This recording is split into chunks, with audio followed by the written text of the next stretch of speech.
Mesdames et messieurs, bonjour. Nous sommes ce matin à l'émission Stop Sida, une émission qui est conçue et réalisée par le programme multisectoriel de lutte contre le sida, province d'Anyanga.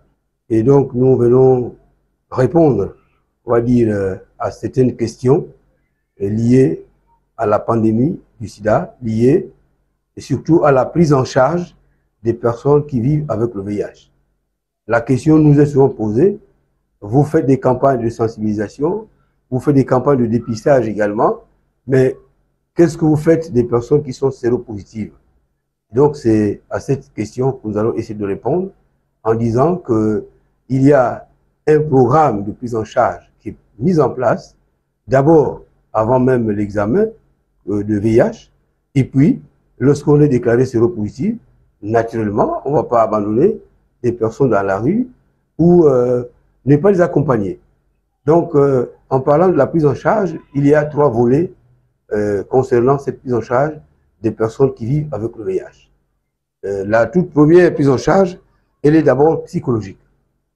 Psychologique parce que avant le test de VIH, il y a une équipe médicale qui est mise en place, qui prélève le sang et qui regarde. La prise en charge est à 3 volets.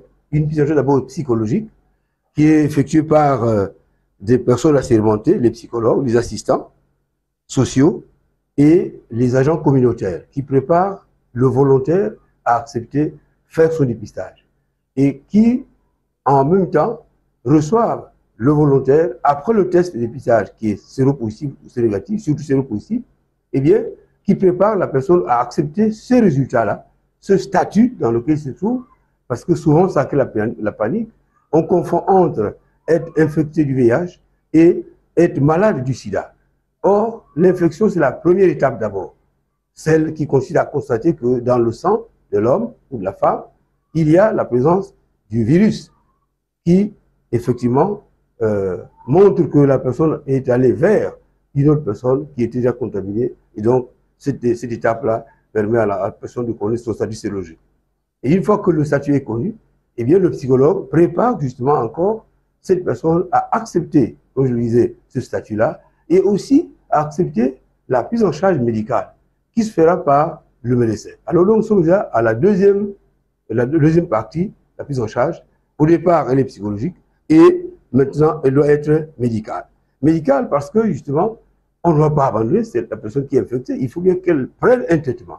Et c'est pourquoi la personne séropositive doit être médicalement prise en charge à travers certains examens complémentaires qui viennent confirmer d'abord que la personne est réellement séropositive et puis il faut regarder les CD4 pour voir à quel niveau justement ça se trouve dans le corps humain parce que le corps a ce qu'on appelle les anticorps, les gendarmes qui défendent notre système immunitaire. Et bien il faut donc des examens complémentaires qui permettront aux médecins d'établir un traitement.